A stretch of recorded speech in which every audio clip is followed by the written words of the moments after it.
Reef DVM's RMSpeltz Farms here, coming at you with an update on our, solar panel system.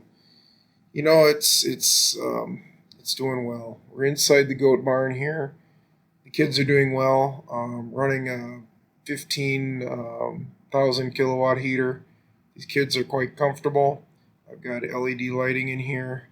The space is 50 by 30. It's well insulated, well built Morton barn. The kids are just relaxing and chilling and doing well.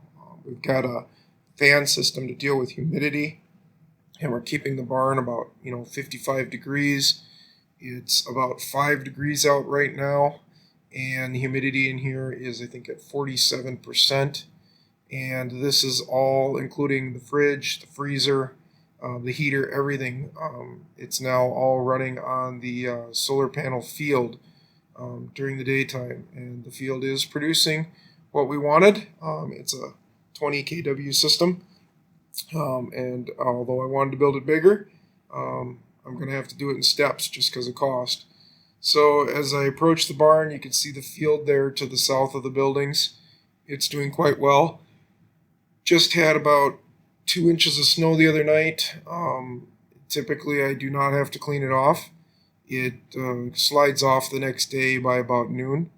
And on the north side of the barn is kind of where I've got, the meters and so forth.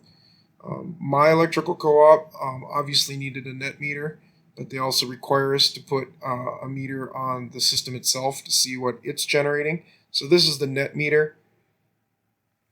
The little arrow there points which direction power is flowing. So right now power is flowing back to the utility company. When the arrow there on the right hand side goes the other way, it means I'm using power from the electrical company. So this gives me the ability to generate some funds to put towards other meters on the farm, which is nice for me. But again, the goal of this setup is to make self-sustainability with what the barn uses, and anything extra is just cream, so to speak.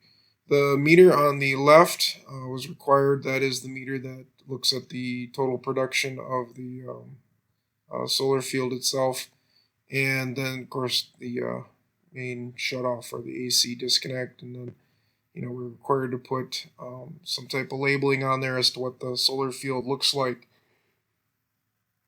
A lot of politics in putting this together, folks. ECE is my electrical co-op. They tried to make it as easy as they could. The contractors that helped me get this installed and worked with me with the optimizers and the inverters and all that have kind of set me up so we can do some expansion, and I hope to do that. But the system is doing well at this point. Two inverters, both wirelessly connected. So you can pull up an app and see what a day looks like. This is a typical day where it reaches its potential, which is good.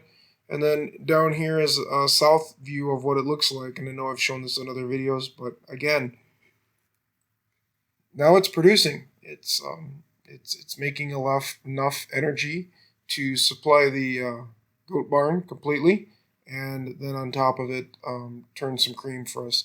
Thank you for watching, folks. Please like and subscribe and follow us on our Homestead channel, and we'll keep showing you more great videos like this.